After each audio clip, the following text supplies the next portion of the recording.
overall vision is to be a true specialist in that digital transformation space across architecture, leadership, projects, and ERP. But about being the best in that space, having those high standards, having a brand that's synonymous with quality, having high expectations of everybody that works within Synaxia, clients and candidates. So that's the overall vision. People think we're going on a digital transformation wherever it is in the world. We're going to get in touch with Synaxia Group as they're the leading search firm.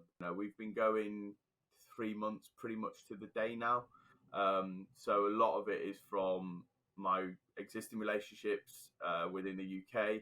And, over the next 12 to 18 months, we'll start expanding that footprint across Europe and the States as well. So I believe that's when the time zone difference that everybody talks about I believe that's when it'll probably start hurting a little bit more. But at the moment, it's mainly UK based.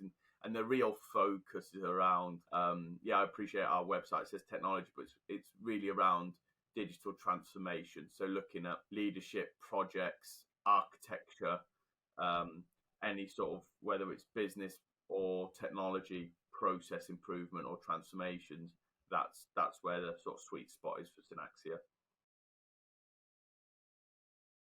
I've always wanted to own my own business, and so I come from a family of quite entrepreneurs. So my grandfather was sort of first line immigrant from Cyprus, worked for himself, cafes and property and stuff like that. So every time I saw him, he'd always ask me, why are you doing it for someone else? When are you going to have your own thing? So it was always ingrained into me to run your own business. And I think I'm really passionate about recruitment. As geeky as that sounds, I love doing the right thing. I love putting the right people in the right companies and watching their careers flourish and watching the companies do really well as well. So yeah, as I said, it sounds a bit geeky, but I'm quite passionate about recruitment. As I said, it was always in the back of my head to do it. I think those thoughts became more prominent when my team were doing really well over sort of a 2 to 3 year period. And I've always been quite successful in sort of growing teams and turning around underperforming teams. When my team and my previous place was doing well and we were sort of smashing records of previous teams and so on within the business, I started to think, why am I building this for someone else with the restrictions of what their vision is and what their beliefs are, when I could do it for myself and have that full autonomy and control around where Synaxia can go, where my business can grow. So when those feelings and thoughts started getting a bit more prominent, that's when I started doing necessary research and looking into things. I think I explored all the options, not necessarily every single provider within those options, but I think I was quite diligent in my approach to making the decision. So spoke to RecruitHub, I spoke to other platforms similar to RecruitHub, spoke to investors that back recruitment startups. I looked at doing it myself and the costs around that, and that's obviously the cheapest route, but it's not necessarily the best. So I believe I was quite diligent, and when I speak to people within my network around the research I did and who I spoke to, it sounds like I did a fairly objective job of that. And then over the course of a few months, I just didn't feel I was getting the value needed in return for what I was giving away with the other platforms or the other providers. And that's mainly around ownership. A lot of other providers wanted an ownership piece. And for me, that was the non-negotiable, because as I've alluded to earlier, from a control perspective, I wanted that control, wanted that autonomy at the same time. I wanted it to feel like my business. And, some advice I got from another sort of recruitment startup founder from sort of 5-6 years ago is you don't want to be sharing decisions, you want to be making the decisions.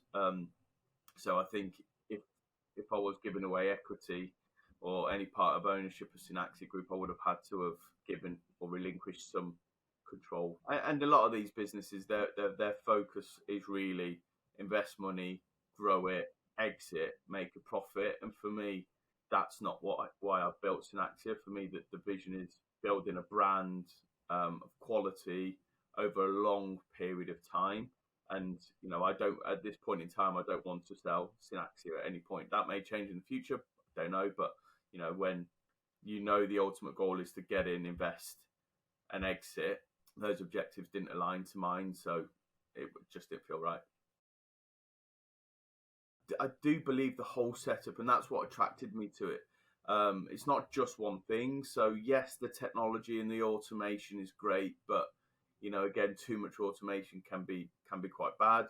The community, what is it, 87 people on or businesses on a Slack group where you can just ask something, and rather than going down a rabbit hole on Google and doing your research, quick message on Slack and 3 or 4 people come back. So that peer-to-peer support is absolutely vital. Finance, understanding tax, understanding expenses, understanding how to manage the cash flow, really, really vital if we can get through it. And I suppose, the general market trend, what's working, what's not, what's going on out there, whether it's UK, America, Europe, whatever it could be. I suppose you're just quicker. Your route to information is a lot quicker. So I think if you put all that together, that's where sort of I believe RecruitHub stands out. I suppose the intuitiveness of the platform. Yes, the technology on the platform in terms of the tools that RecruitHub use, are up there. But I suppose a lot of recruitment businesses are using them already. But the intuitiveness of having a platform that you can go on and, see who the partners are within that particular space. So, I don't know, for example, email marketing, you're given 1 or 2 options. You're not just given one. So you're given 2 or 3 options, not just one. So having that breadth of partnerships, but also how you can just quickly log into a portal and just pick what you wanted and so on and so forth. Really, really clever. The support you get from finance, marketing, and the strategic side with Edmund, send Edmund a WhatsApp message or a Slack message and he gets back almost straight away, and think about how basically the guy gets back straight away with some advice, and his advice is coming not from just his previous experience as a recruitment director, but also speaking to me and 87 other businesses or however many businesses are on the platform. So it's kind of amplified every single time you speak to him. That's really, really important as well, because you save yourself going down a rabbit hole, or you save yourself doing mistakes that other people have already made. Want to bring in sort of 2 to 3 experienced people across permanent contracts to really build out those 2 functions, and then that should hopefully be the foundations for us to be able to scale, both from a headcount perspective, but also from a process as well. So I know a lot of businesses, the milestones are sort of 5, 10, 20 in terms of headcount.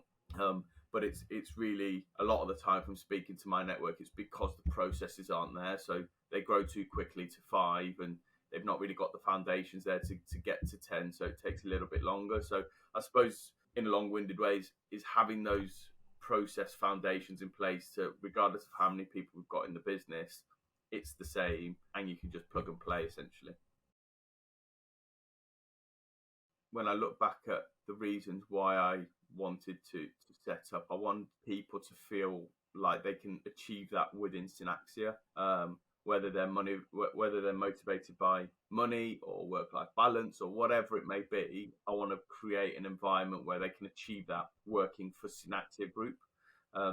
Culture-wise, culture will be a culture of success, one that won't accept average, and one whereby expectations and standards are sky high. Because if we want to build that brand that I spoke about earlier, that's synonymous with excellence, then you can't let your standards drop.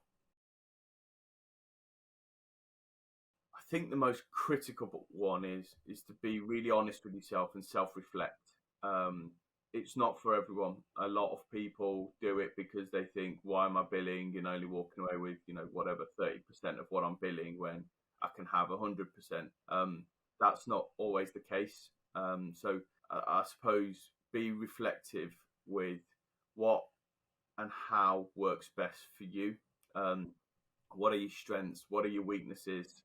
And how do they align to having your own business. I've met a lot of people that have tried it and then gone back into agency because they're good as a number two, for example, or they don't want to do the finance side or whatever it may be.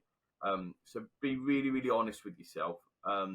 It's not an easy route to earning more money. Not all the time anyway. It can be, but not all the time. And then I suppose if it is the right route and you're genuinely honest with yourself, think about what you need from a support perspective to make it happen. So again, going back to those strengths and weaknesses, what are you good at, what you're not good at, and then what you're not good at, plug the gap with a business like RecruitHub, for example.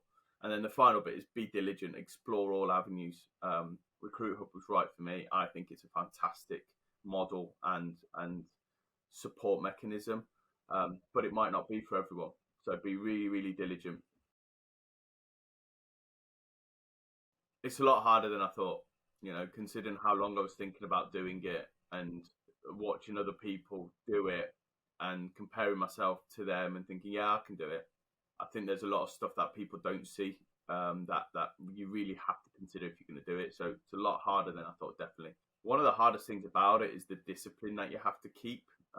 There isn't, when you're working for someone else, you've got a director or a manager holding you accountable to everything you do, or they should be holding you accountable to everything you do. You don't have that when you're setting up. That has to come from you. When you're on your own, really easy to push that to-do list to tomorrow, or take an extra half an hour in the gym at lunch. But you can't do that. You've got to remain disciplined and consistent with everything that you're doing. And then the final thing for me, I suppose, the buck stops with you. You can't cut corners or hide behind a brand.